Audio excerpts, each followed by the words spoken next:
ఒకటో సమూయేలు గ్రంథము 15వ అధ్యాయము 24వ వచనం చదువుకున్నాం. 15:24. సౌలు జనులకు జడిసి వారి మాట వినినందున నేను యెహోవా ఆజ్ఞను నీ మాటలను మీరి పాపము తెచ్చుకొంటిని. ప్రార్థన చేసుకున్నాం. పరిశుద్ధమైన దేవా, మీ పరిశుద్ధ పాదాలు పొందాను. ఈ మాట ద్వారా మాతో మాట్లాడండి, మమ్మల్ని బలపరచండి నాయనా. మీ సహాయం మాకు దయచేయండి.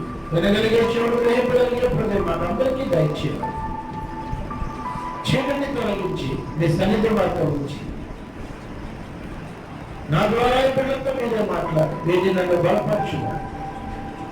యేసు నామమున అడుగుచున్నాము తండ్రి. హల్లెలూయా, హల్లెలూయా, హల్లెలూయా. ప్రియులారా, ఈ వాక్యము ఎన్నోసార్లు మనము చెప్పుకున్నాం, ఎన్నో మార్లు చెప్పుకున్నాం కదండి.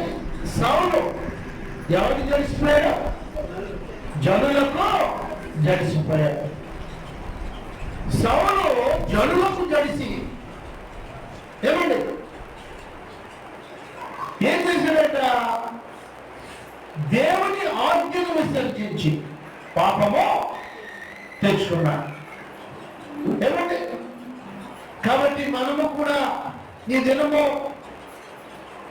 దేవుని ఆజ్ఞలను విసర్జించి పాపమునకు మరి దాసులమైపోతూ ఉన్నాం, లోకమునకు దాసులమైపోతూ ఉన్నాం. ఏమండి? దేవుని మాట విసర్జించి, దేవుని ఆజ్ఞను విసర్జించి కదా మనం ఏం చేస్తున్నామని అంటే పాపంలో కూరుకుపోతూ ఉన్నాం. ఏమండి? దేవుడు సౌలుని ఎంతగానో హెచ్చించాడు. గాడిదలు కాసుకునే సౌలును రాజును చేశాడు. రాజును చేసి నీవు చక్కగా ఇశ్రాయేలీయులను పరిపాలించు అని చెప్పాడు. పరిపాలించు అని చెప్తే ఏమండి? నీలో ఆ యుద్ధానికి వెళ్ళినప్పుడు శత్రువు యొక్క శేషము ఏది కూడా ఉండకూడదు. కోడి పిల్ల కానీ మేక పిల్ల కానీ ఏది కూడా ఉండకూడదు. ఏమండి? అన్నిటినీ కూడా హతము చేయి, చంపేమని చెప్పారు. అన్నిటినీ కూడా చంపేమని చెప్పారు. కానీ ఆయన ఏం చేశాడు? జనులు మాటకు జడిసి ఏం చేశాడంటే కొన్ని దాచిపెట్టాడు. ఏమండి? శపితమైనది దాచిపెట్టాడు. శపితమైనది దాచిపెట్టి ఆయన ఏం చేశాడనంటే ఇది యెహోవా కొరకు బలి అర్పించడానికి దాచానని చెప్తూ ఉన్నాడు కదండి. శపితమైనది మనము ఉంచుకోకూడదు. ఏమండి? దొంగతనము చేసిన డబ్బు కానీ, అక్రమముగా సంపాదించింది కానీ, అన్యాయముగా సంపాదించింది కానీ నీవు దేవునికి అర్పించకూడదు. అది శపితమైనది. దానివల్ల శాపం వస్తుంది. అది పాపమని దేవుడు సెలవిస్తూ ఉన్నాడు. కాబట్టి సౌలు నీవు అమాలేకుల దగ్గరకు యుద్ధం చేసినప్పుడు వారందరినీ హతము చేయమంటే ఇంకా గొర్రెల్ని, మేకల్ని, రాజుని కూడా పట్టుకుని దాచాడు. కాబట్టి సౌలు దేవుని దృష్టికి ఏమయ్యాడు? పాపము చేసిన వాడు అయ్యాడు. ఈ రోజు నీవు కూడా దేవుని మాట ఆలకించకుండా, దేవుడు చెప్పిన పని చేయకుండా, దేవునితో సాంగత్యము లేకుండా ఏదో ఆదివారం వస్తున్నాం కదా ఇదే దేవుని నమ్ముకోవడము అని నీవు అనుకుంటే గనక నీవు కూడా నేను కూడా పాపము చేసిన వారి లెక్కలోనికి వస్తాము. దేవునితో సాంగత్యము లేకుండా మనము జీవిస్తే పాపము చేసిన వారమే అవుతాము. కాబట్టి ప్రియులారా, ఎక్కడ మనము దొరికిపోతూ ఉన్నాం పాపానికి, ఎక్కడ లొంగిపోతూ ఉన్నాం మనం పాపానికి అనేది మనం ఆలోచన చేసుకోవలసిన వారమై ఉంటూ ఉన్నాం.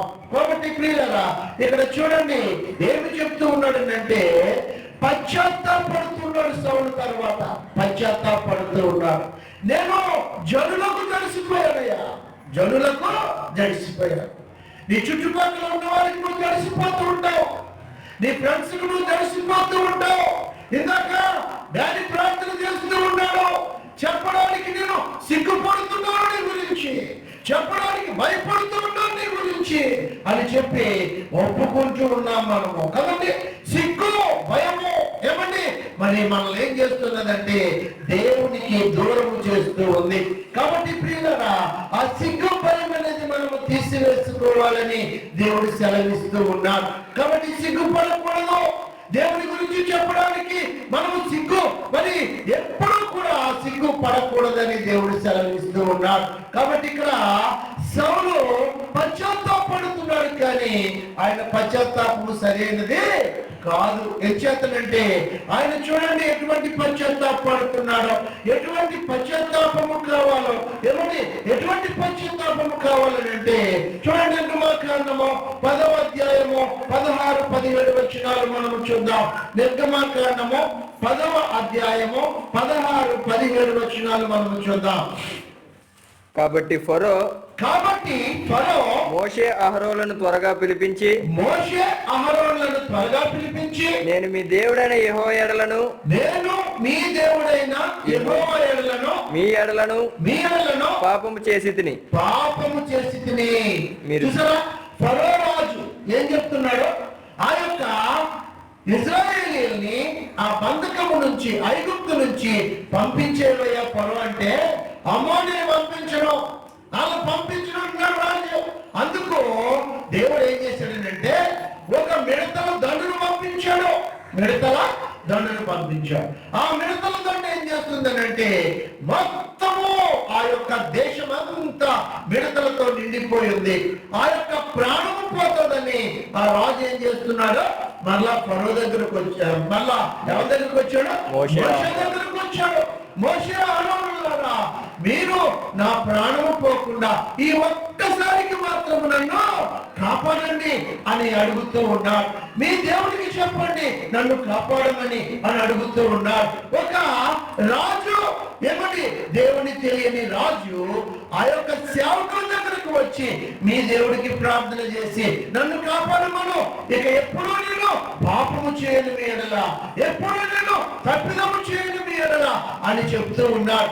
అని చెప్తూ ఉంటే అక్కడ ఏమి చేస్తున్నాడంటే మోషే వెళ్ళి ప్రార్థన చేశాడు. అయ్యా ప్రభువా, ఇగో ఫరో నిన్ను వేడుకుంటూ ఉన్నాడు, పాపము చేస్తానని ఒప్పుకుంటూ ఉన్నాడు, పశ్చాత్తాపడుతూ ఉన్నాడు. కాబట్టి ఆ పశ్చాత్తాపమును బట్టి ఫరోను నువ్వు రక్షించు అనంటే దేవుడు ఏం చేశాడు?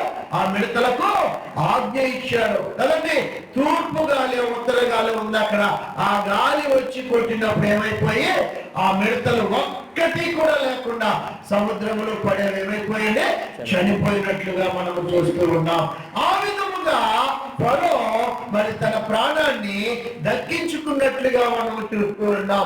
నీవు కూడా పశ్చాత్తాపడుతున్నావు. పాపము చేసినప్పుడు పాపము నుంచి తప్పించబడాలని ఆశపడుతూ ఉన్నావు. పశ్చాత్తాపడి పాపమును ఒప్పుకుంటూ ఉన్నావు. ఒప్పుకొని మళ్ళా ఏం చేస్తున్నావు అనంటే అది విడిచిపెట్టకుండా అదే పాపములో నువ్వు జీవిస్తూ ఉమ్మడి ఉంటూ ఉన్నావు. కాబట్టి ప్రియులారా, తప్పిదము చేశాడు, తప్పిదం పాపము చేశాడని ఒప్పుకున్నాడు. కానీ మళ్ళా ఫరో ఏం చేస్తున్నాడు? ఇశ్రాయేలుని ఆటంకపరుస్తూ ఉన్నాడు. పోనివ్వడం లేదు. నేను పోనిస్తానని చెప్పాడు, మళ్ళా పోనివ్వడం లేదు. కాబట్టి ప్రియులారా, నీ పశ్చాత్తాపము ఎలా ఉంది ఈరోజు? నీ పశ్చాత్తాపము సంపూర్ణంగా ఉందా? నీ పాపము ఒప్పుకోలు సంపూర్ణంగా ఉందా? అన్ని పాపములను నువ్వు ఒప్పుకుంటూ ఉన్నావా, విడిచిపెడుతూ ఉన్నావా అనేది మనం ఆలోచన చేయవలసిన వారమే ఉంటున్నాం. అన్ని పాపములు నువ్వు ఒప్పుకోవాలి, విడిచిపెట్టాలి. విడిచిపెడితేనే మనకేంటి? ఆ యొక్క విడుదల అనేది వస్తుంది. ఆ పాపములు నువ్వు ఒప్పుకోకపోతే మళ్ళా ఆ యొక్క పాపములోనే నువ్వు పడిపోతూ ఉంటావు. ఆ పాపములోనే నువ్వు జీవిస్తూ ఉంటావు. అది నిన్ను వెంటాడుతూనే ఉంటూ ఉంటాడు. కాబట్టి పశ్చాత్తాపం అంటే ఎలా ఉండాలంటే ఇక్కడ సౌలు వంటి పశ్చాత్తాపము కాదు.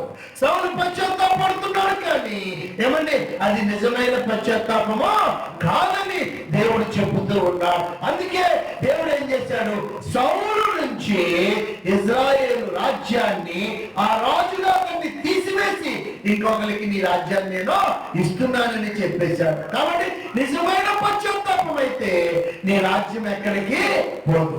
నిజమైన పశ్చాత్తాపం నీదైతే నీ యొక్క ఆశ ఎక్కడికి పోదు. నీవు దేవునితో సంబంధము పోదు, దేవునితో సంబంధం పోదు. నువ్వు నిజమైన పశ్చాత్తాపం అయితే గుడి మానేవు, ఎక్కడికి వెళ్ళవు, ఆదివారం దేవునికి ఇస్తావు. ఏమండి, ఆదివారం దేవునికి ఇచ్చి మనం ఏం చేస్తామనంటే ఆయనను స్తుతించే వారముగా ఉంటాము ప్రియులారా. కాబట్టి మనము ఈ యొక్క నిజమైన పశ్చాత్తాపం కొరకు మనం ప్రయాసపడాలి. నీ పశ్చాత్తాపం నిజమైనదేనా? నిజంగా పశ్చాత్తాపడుతున్నావా? జనులు చూస్తున్నారని పశ్చాత్తాపడుతున్నావా?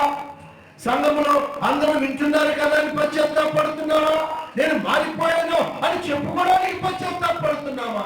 ఎలా పశ్చాత్తాపడుతున్నావు? నువ్వు పశ్చాత్తాపడితే నీ పాపము కూడా నువ్వేం చేయాలి? విసర్జించాలని దేవుడు చెప్తూ ఉన్నా. పాపము కూడా విసర్జించాలి. పాపము విసర్జించకపోతే కదండి, దేవుని మాట నువ్వు మీరితే ఆ పాపం మనల్ని వెంటాడుతూనే ఉంటుంది. కాబట్టి నీవు ఆయన ఇచ్చిన బహుమానాన్ని ఏం చేస్తావో కోల్పోతావు, పోగొట్టుకుంటావు. ఈ రాజుగా ఉన్నాడు, ఆ రాజరికం అంతా ఇప్పుడు ఏమైపోయింది? సౌలు నుంచి పోయింది. కాబట్టి ప్రియులారా, ఏమండి, ఉదయకాల సమయంలో కదండి ఆ యొక్క పశ్చాత్తాపాన్ని, నిజమైన పశ్చాత్తాపాన్ని మనం అనిపించడానికి ప్రయత్నం చేద్దాం. పశ్చాత్తాపంలో ఏమండి అపరాధములను ఒప్పుకోవడం యోగ్యమైనది. పశ్చాత్తాపముతో అపరాధాలను ఒప్పుకోవాలి. మామూలుగా ఏదో ఒప్పేసుకోవడం కాదు, పశ్చాత్తాపం ఉండాలి. నిజమే ప్రభువా నేను పాపం చేశాను అనే పశ్చాత్తాపం ఉండాలి. ఆ పశ్చాత్తాపం ఉంటేనే ఏమండి ఆ పాపం నుంచి నువ్వు విడుదల పొందగలవు, లేకపోతే పొందలేవు. ఈరోజు ప్రార్థన చేస్తావు, మానేస్తాను ప్రభువా అంటావు, మళ్ళీ ఎల్లుండి అక్కడికే వెళ్తాం మనం, ఎల్లుండి అదే పని చేస్తాం మనం. అంటే నువ్వు ఎటువంటి స్థితిలో ఉన్నావో ఒకసారి నువ్వు అర్థం చేసుకోవాలి. ఏమంటే దేవుడు అధికారం ఇచ్చాడు, అందలం ఇచ్చాడు, రాజును చేశాడు సౌలును. అయినా సౌలు ఏం చేస్తున్నాడు? ఆ పాపాన్ని విడిచిపెట్టలేకపోతున్నాడు. ఆ సౌలు ఏం చేస్తున్నాడు అంటే ఆ యొక్క లోకాన్ని, లోకాశలను, శపితమైన దాన్ని ఆ యొక్క తీసుకోకుండా ఉండలేకపోతూ ఉన్నాడు. జనులకు జడిసిపోతూ ఉన్నాడు. నీవెవరికి జడాలి? దేవునికే జడాలి, దేవునికే నువ్వు లోబడాలి. అంతేగాని నీ ఇష్టానుసారంగా ఏమండి ఎవరి వెళ్ళిపోకూడదు. బంధువులకు, స్నేహితులకు కదండి, చుట్టాలకు ఏమండి ఆ లోకానికి మనం ఏం చేస్తామనంటే లొంగిపోతూ ఉంటాము. లొంగిపోయి మనం ఏం చేస్తామనంటే ఇష్టానుసారంగా మనం జీవించేస్తూ ఉంటాం. పనులలో చేసేయచ్చు అంటే చేసేస్తాం అంతే. కాబట్టి చూడండి, రెండవదిగా మనం చూద్దాం. ఏమండి